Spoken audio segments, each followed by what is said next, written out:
Mickey, talk to me about your start in oil and gas. Absolutely. So I started out of college. I grew up in western Oklahoma working for farmers and ranchers, and so I was always around the oil field but never worked in the oil field. So whenever I graduated with an engineering degree, I jumped at the opportunity to go to work. I loved being in the country, and I loved working with machines and working with my hands, and so that was a natural fit. I started out working on a frac crew as an engineer and worked my way up from there.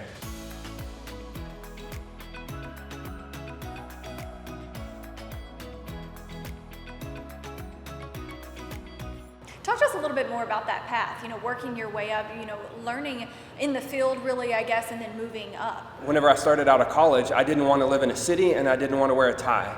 And it's funny, 2 years after starting in oil and gas, I ended up living in Houston and wearing a tie to work. But it's just funny how marriage can change a person's priorities. And that's what happened for me. But it was great for my career as well as just what was important to me personally to grow and to be able to give back to others. So many more opportunities in a city versus in the country. But that's the beauty of the oil field is you never quite, especially as an engineer, graduate from field work. And so I still get to go back to the field and do the things that I love and be around the people that I've been able to develop relationships with out in the field as well. Sounds like you are open-minded, I guess, to new parts of the career. Can you give us any advice for younger professionals that may be looking at their future as well?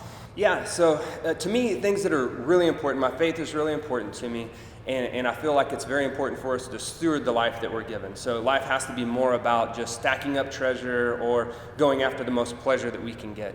And to me, living out my faith means investing in people, getting to know people, and finding ways to serve others and treating life as a gift. And so I think that allows for our personal priorities and our professional priorities to overlap in a way that helps them both.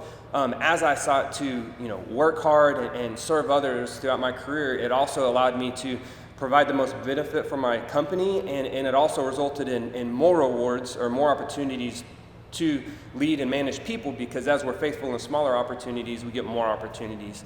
And so just that working hard, focusing on others, and then just being content along the way, I think we have to enjoy the journey, because success can't be the goal. Success can't be some point out in the future. Success has to be the journey to wherever we're going, because we have no control over what that ultimate result looks like, and this life's going to be gone before we know it. So we better enjoy the ride. And speaking of the ride, talk to us about any challenges or roadblocks that you've overcome and being able to move forward.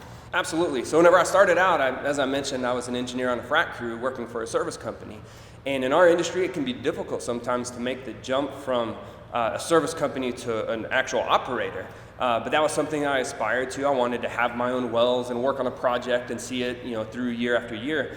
But that's not something you can just make happen. Especially on the various cycles that happen in our industry. So what I did was just work hard, got some additional education, a few master's degrees and other certifications that allowed me to build the skills and ability to make me be attractive to an oil and gas company. And then whenever I got inside the door, I continued to build on those opportunities and just found ways to deliver value that allowed me to be successful within those companies. And so I think just patience and taking advantage of whatever opportunities are there today help us to get to where we want to go tomorrow. Mickey, can you share with us how maybe you balance work-home life?